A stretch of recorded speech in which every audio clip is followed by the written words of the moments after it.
একটি গুপ্ত সংগঠন যারা বাংলাদেশের প্রত্যেকটি ক্ষেত্রে প্রচেষ্টা করেন বিশৃঙ্খলা সৃষ্টি করার জন্য।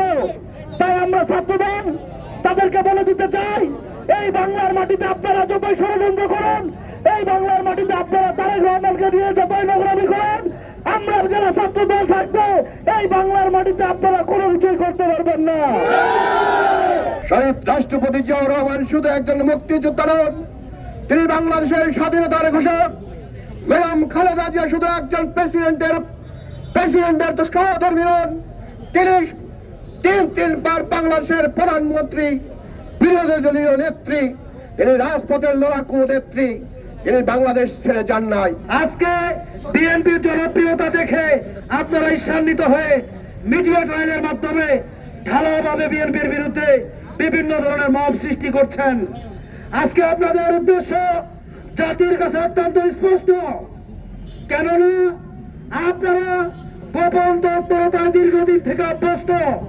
সারা দেশে এই গুপ্ত সংগঠন কর্তৃক মব সৃষ্টির মাধ্যমে তারা সমগ্র বাংলাদেশে আইন শৃঙ্খলা পরিস্থিতির অবনতির মাধ্যমে এটি প্রমাণ করতে চায় এই বাংলাদেশের মাটিতে একটি ফেয়ার, একটি ফ্রি অ্যান্ড ইনক্লুসিভ ইলেকশন কখনোই পসিবল নয়।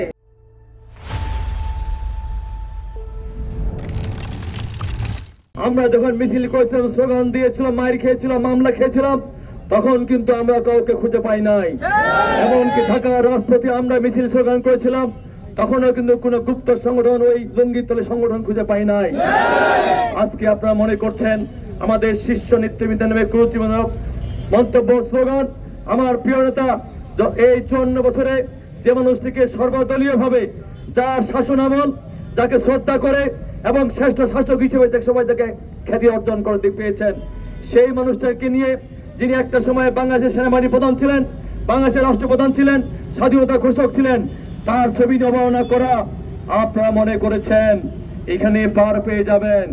জাতীয়তাবাদী ছাত্র দলের একটা নেতা করে বেঁচে থাকা অবস্থায় আমরা খুঁজে খুঁজে বাই করব কোন কুলঙ্গর এরকম সাহস। আমরা প্রকাশ্যে আজকে বলতে চাই, ইনশাআল্লাহ জাতীয়তাবাদী ছাত্র দলের আজকে প্রত্যেকটি নেতাকর্মী আজকে ওয়াদাবদ্ধ। আমরা যে কোনো নৈরাজ্য সৃষ্টি করার প্রতিবাদে আমরা ঐক্যবদ্ধ। আমরা যে কোনো সবসময় সোচ্চার আছি। শুধু বলতে চাই, আমরা দেখেছি কয়েকদিন আগে আমাদের দলের ভারপ্রাপ্ত চেয়ারম্যান, বিএনপির ভারপ্রাপ্ত চেয়ারম্যান তারেক রহমান এবং অন্তর্বর্তীকালীন সরকারের প্রধান ডক্টর ইউনূস যখন লন্ডনে দ্বিপাক্ষিক সংলাপ করলেন, সেইখানে যখন প্রেস কনফারেন্সের মধ্য দিয়ে আগামী রমজানে ঈদের আগেই যখন নির্বাচনের তারিখ ঘোষণা করলেন, তখন থেকেই এইরা কয়েকটি দল তাদের মাথা নষ্ট হয়ে গেল। তখন তারা শুরু করলো ষড়যন্ত্র। এমনকি রংপুরে এক সমাবেশে উনি সেই শীর্ষ নেতা বললেন বাংলাদেশে নাকি নির্বাচনের পরিবেশ নাই।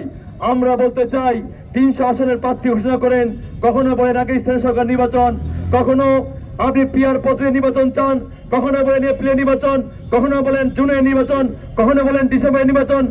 এই ধরনের এক সময় এক কথা বলে আমরা মনে করছি ওই যে বিগত 90 যে স্বৈরাচার হুসেন মোহাম্মদ এরশাদ আবার মনোজীবিত হয়ে আমাদের সামনে হাজির হয়েছে। তিনি সকালে এক কথা, বিকেলে এক কথা, দুপুরে এক কথা, রাতে এক কথা বলেন।